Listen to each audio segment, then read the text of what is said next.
Hey guys, so I just got back from the theater from seeing Uncle Drew. Um, it's been a long couple days for me. It's really been a long ass week. Uh, right now, I don't know what everybody like. I'm currently in the process of working midnights, and like being able to go to the movies lately has been kind of a pain in the ass. That's why this is now a couple days late. I'm usually been on time at seeing these movies lately, but because of me working midnights, and also it's I don't know what it's like around the rest of this country or hell around the fucking world, but it's like a heat wave right now in Ohio. It's like 90 to 95 like every fucking day. I don't know why. It just is. And it's been ridiculous. I know it's like a lot hotter out there in a lot of different parts of the country and the world, but man, it's fucking ridiculous. And I've been having a bad headache on and off, and I'm like, it's like most days it's like I don't feel like fucking going to movies, and I'm looking at like what was coming out this week. I'm like, whatever. It wasn't anything I was jumping for joy to go see. But I was like, eventually today, it's like, all right, I gotta get out of the house. Let me go fucking see Uncle Drew finally. I can't keep delaying it. Um, this is a movie that I, I was, I was not exactly looking forward to, but I was kind of curious somewhat because first off, there's three things in this world I'm a big fan of. That is movies, wrestling, and basketball. I'm a big basketball fan. I'm a big Cleveland Cavaliers fan in particular. I'm from Ohio. I live an hour from Cleveland. I've been to many games.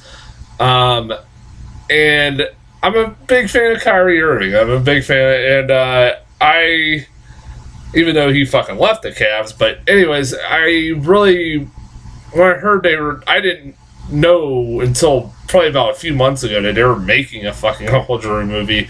I've only barely seen the commercials for these for what the character Uncle Drew and that this movie is based off of. And like I said, I knew of it, but I didn't really see much of it. And when I saw the trailers first, I'm like, really, you're getting an Uncle Drew movie of all things? I mean, it didn't look terrible, but it's like part of me is like, I am a basketball fan, so I might enjoy it, but it doesn't look like it's gonna be that good. Like the trailers didn't really, catch my eye that much. If I wasn't a basketball fan, I might not even have really an interest to see this. But it's like, it's been getting good reviews, decent reviews. Hell, it's getting better reviews than Sicario. What the hell? I expected this movie when this was coming out to be getting like savage reviews or something like that. Like critics would be ripping it apart. Now it's getting like a 67%. Last time I checked, 67% on Rotten Tomatoes. Like holy shit, I did not expect that. So I'm like, I was hearing from most people it was actually not bad, and that I was like, okay, maybe there is some charm to it. Maybe this is not just like a movie that's just for basketball fans and that's it. And I admit, I liked this movie. I actually did. I actually liked this movie. It is a movie that's not for everybody. If you're a basketball fan, you probably will like this more than the average moviegoer will. But I liked it. It was fine. It was it was a lot better than I expected. It's not flawless. It's not gonna break any new ground. It's not nothing you've never seen before. It's fine. It's good. It's perfectly fine for what it was. I laughed. I was entertained. I enjoyed the movie for the most part. Sometimes there was for unintentional reasons, but I'll talk about it in a second. But I thought the acting was fine. I thought for the most part, like the actors and everything in this movie were fine. Like the main guy, I forget what his the actor's name, who plays the coach,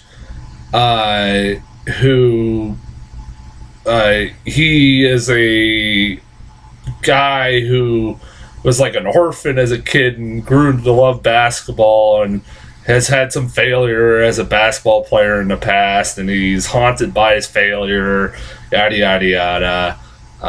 It's a story you've seen a million times before, and you pretty much know where it's going, his story's going. But he had some pretty funny fucking moments, like him interacting with Kyrie Irving and all the other old players was pretty funny.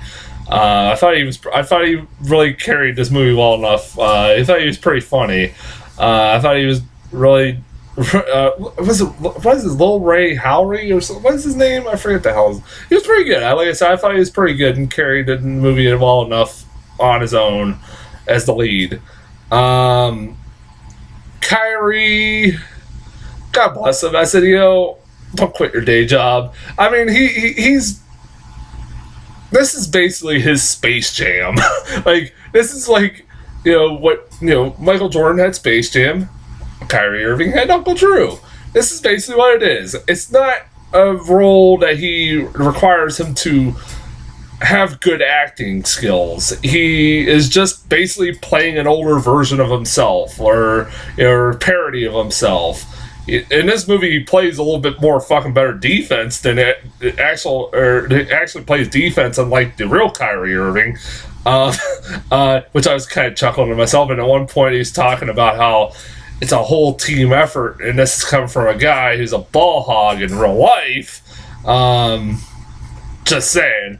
I like Kyrie Irving. Like I said, I like Kyrie Irving. Hell, I'm wearing my fucking Cavs parade shirt, championship parade shirt to this movie. And like I said, he's fine. Like, he's fine in this movie for what he is. And, like, he has some funny moments. A lot of his jokes basically are just about how these kids nowadays don't know how to play the real game of basketball. That's pretty much the majority of his jokes, and sometimes him giving philosophical shit, talking philosophical shit and all that stuff like that. Funniest moments of this movie were, for me, that were the most unintentional funny, was when he was trying to have serious acting moments in this film, which it was. Look, like, there's a moment in this movie that's supposed to be a dramatic scene with him and Shaq, and it's like, yeah, that it works as well as it sounds. I'll say this about Shaq: this is the best movie Shaq's ever been in, but also at the same time, this, when you have to choose from this and Kazam, Steel, and Grown Ups 2, it's not that much of a variety of choices. So, I mean, it's not saying much that this is the best movie he's ever been in, or his best role. You see, I don't know if that there's a part of there's something in this movie that I never needed to see from Shaq, where see his bare ass at the very end, which I don't know. I probably was a stunt double because you don't see his face, so I'm assuming that's a stunt double. I hope so, because I don't ever need to see Shaq's ass in my entire life. Everybody else, I liked Reggie Miller in this movie. He's the guy when they basically are recruiting Kyrie Irving's old team, and he goes to, I think what was his what the fuck was his name? Reggie Miller's characters, I forget. God damn it! But he was blind. Like, he's pretty much almost legally blind because he's shooting at a Dave and Buster's, like one of those like shooting hoops games, and he keeps just hitting bricks and brick after brick after brick, and like the girl that's with him keeps telling him, "Oh, you're hitting every shot, stuff like that," and it's pretty funny. That was pretty funny. Like he had some. That was probably one of the best introductions. I also liked Chris Webber's when he's the fucking preacher who. The scene you get introduced to him, he's baptizing a little baby and he's like fucking throwing him around like he's a basketball and shit like that. That was funny. And then Nate Robinson's a guy who he don't even fucking say anything. Nate Robinson says nothing in this fucking movie. That was funny. I don't think did he have one line of dialogue? I don't think so. Okay. If there is anything I can complain about as far as performances go, I like Nick Kroll. I do. I think I've seen him in a lot of good stuff, but he was kind of grating in this fucking movie. It was like at first he wasn't too bad, but then it's just like, oh god, just shut up. Get this character go away for a little bit because it's one of those like there's a lot of scenes where you can tell like a lot of improvising was done. And, like, it just goes on forever and ever. It just doesn't know when to stop sometimes. Also, fucking Tiffany Look, listen. Tiffany Haddish is, like, the new big thing that Hollywood is really trying to shove down our fucking throats now. It's just, like, clear, especially with this movie and all the fucking trailers I got. Like, half the trailers I got had her in it. Especially, mainly for the comedies. And look, I liked her in Keanu, and because I thought that was actually a pretty much toned down performance from her. But now she's just loud, obnoxious, never shuts the fuck up, never lets a scene breathe. Just she has to constantly be talking, constantly has to be screaming. I am getting tired of Tiffany Haddish, and like the scenes where she was in this movie, she was getting very fucking grating too, like with Nick Kroll, and then you had the two of them at the end of the movie working together. I'm like, oh, fuck off. Like I said, man, I want to like Tiffany Haddish, but she is getting on my fucking nerves. Oh my god, is she getting on my nerves every time? Except for Keanu, was all the other like Girls Trip. There's she has to play the same character basically from fucking Girls Trip. Like, that made her a big name. And it's... she's like the female version of Chris Tucker. That's my analysis of her. In that she is getting fucking annoying very fucking quickly, like Chris Tucker did. So, that's not maybe she'll... Like I said, I was never a big fan of people like Melissa McCarthy for a while there. And she's starting to grow on me. So I'm hoping maybe Tiffany... I'm not giving a whole out hope with her. Like I said, she did good in fucking Keanu. I thought that was the best comedic performance probably from her. That wasn't fucking annoying. But yeah, like... like... I don't know. I know I'm probably in a minority with Tiffany Haddish. I know a lot of people love her, but I can't stand her. It's getting to the point. It's getting there. Like, I'm not fully blown there, like, or I'm gonna start avoiding movies with her in it, but it's getting there. Also, I've heard a lot of people bitch about the product placement in this movie. Okay, I pretty much knew that going in. This is a movie, again, I don't know what people were thinking.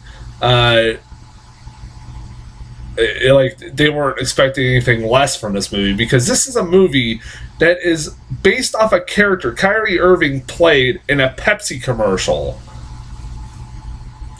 So why are we shocked there's product placement in this fucking movie?